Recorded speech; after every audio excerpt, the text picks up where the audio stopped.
we're going to start off with 2 containers. We are going to put Quikrete into our larger container with a 1 cup measuring cup.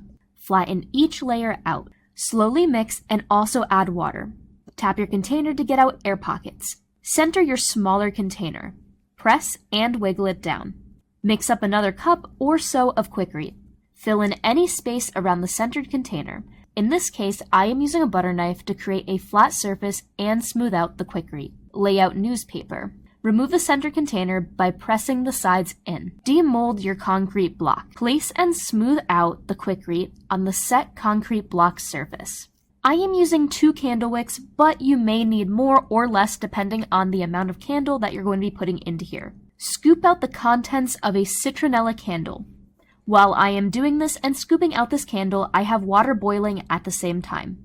Mix slowly and make sure water does not get inside. Pour the wax into the concrete block center. If you get any on the outside, you can just scrape it off, so don't worry about this. Now you can bring this candle outside and keep mosquitoes away all summer. Luxury candles can cost a fortune, but what if I told you that you could create the same high-end look for a fraction of the price? First, we are mixing our concrete in a bucket. You want your concrete to be the consistency of sour cream. Follow the instructions on the concrete you choose, but then add a bit of water at a time until you reach the desired consistency. To create that sleek, modern bowl shape, I used 2 plastic bowls with the same shape but different sizes. I poured the concrete into the larger bowl. You want to move pretty quickly because the concrete can begin to set. You want to ensure it is generally level. You can add something heavy to the smaller bowl like a can of paint or rocks like I did. I then press the smaller bowl inside of the larger bowl in the concrete to form the perfect mold. Make sure it is generally level and tap to get any air bubbles to rise to the surface. I waited a few hours until dry. Once the concrete was fully set, I used a hammer to gently tap around the edges, loosening the bowls until they pop right off. If your bowls don't come out easily, pop it into the freezer or surround it with ice cubes for 30 minutes. It works like a charm. If you're looking for a more polished look, grab a rotary sander and smooth out any air bubbles or rough spots. This is totally optional, but definitely elevates the look of your candle by looking finished. I then added wicks to the bottom of the bowl. There's no right or wrong number, but I wanted this to feel like a large luxury candle, so I opted for 4 wicks here. Now for the star of the show, black candle sand. Unlike traditional wax, this gives the candle an ultra luxurious sculptural feel while still being completely functional. Just pour it in, cut your wick down to 1/4 of an inch, and you've got a candle that looks like it belongs in a high-end boutique. The best part, when the wick burns out, just replace it. No melting, no mess. It's endlessly reusable, making it both beautiful and practical. I grabbed some china plates from the thrift store for this really easy garden project. Okay, this was the really fun part. I smashed the plates on a rock and then I set them all aside. Next, I mixed ready-mix concrete with water. For specific measurements and safety precautions, follow the instructions on the bag. I placed a 2-inch piece of cardboard tube on top of scrap wood to use as my mold, and then I put the first layer of concrete inside. I used a scrap 2x4 to tamper it down and added 3 small pieces of wire mesh. The wire mesh will add a lot of strength to this. I put another layer of concrete on, used the wood to tamper, and trowel to smooth it out. Once it was smooth and level, I placed the broken china on top. You can have a lot of fun with this part and do any sort of design. I used a scrap piece of wood again to tamper it down, making sure that the china was inset but not sunk in. Then I used a wet sponge to carefully remove the excess concrete.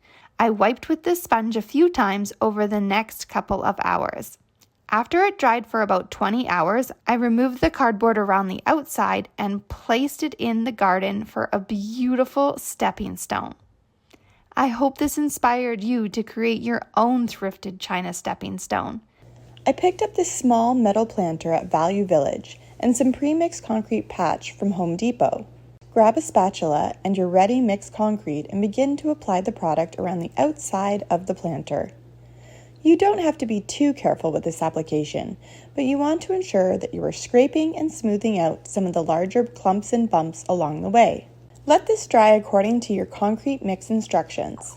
When your planter is nice and dry, grab a fine grit sandpaper and carefully give it a good sand to remove any larger bumps or hardened areas that look too unrealistic for cement planters. Next, pre-mix a small amount of paint with about a cup of water.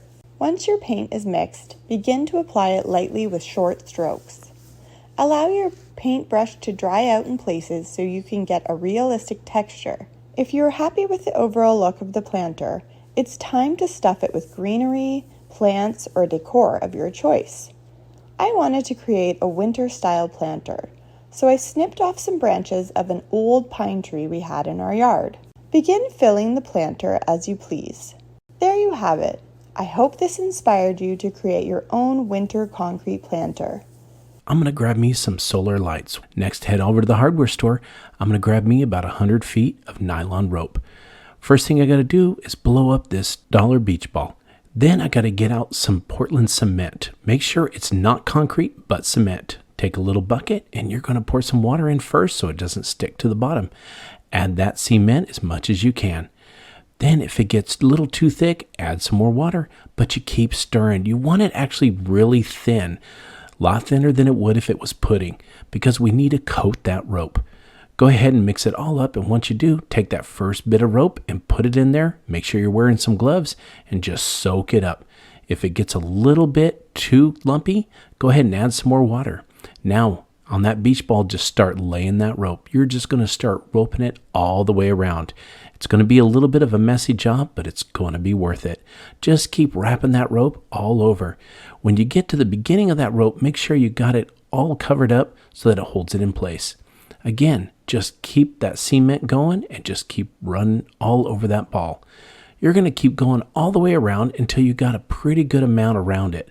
Once you get to the end, what you're going to do is tuck that last bit in underneath the rope. It's going to hold it in place. Then what we can do is move on to possibly adding a little bit more cement. Again, I mixed some more water with it and used a brush. Make sure you cover all that rope. We want it to stiffen up as best we can. Go ahead and get it all on there. We're going to let it sit for a couple hours once we get it covered. Once it's covered, take a knife and just puncture the beach ball. It only cost me $1, so it was fine. Once we get it all the air out, just go ahead and pull it through one of the bigger openings between the ropes. Just pull it all the way out, and then you've got this wonderful string orb.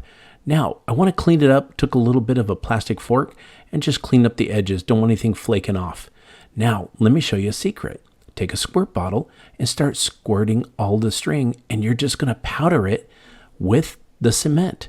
Just keep doing that all over. Spray it on with water, and then put some more cement on. What this does is make it thicker and strengthen it up. Just keep doing this over and over until you get the right thickness. Once you get it all wet up and thickness out, we're going to grab that dollar light again. Now, it's solar powered, so no need to worry about a switch. Take out the bottom part. You're going to turn it around, put it in, and that's what's going to stick into the ground. Go ahead and put it right into the ground, right in the area you want to put it. And then you're going to take your string orb and you're going to put it right over the light, right in the middle, and lay it on down. Get it positioned exactly where you want it. Once it's in place, it just looks really good, just sitting there. It's waterproof because it's on the nylon rope and it's made out of cement. But once night comes, look at it light up. It is amazing to see from your yard and from the street. I hope this inspired you to build your own string light cement orb. Thanks for watching Home Talk, and we'll see you next time.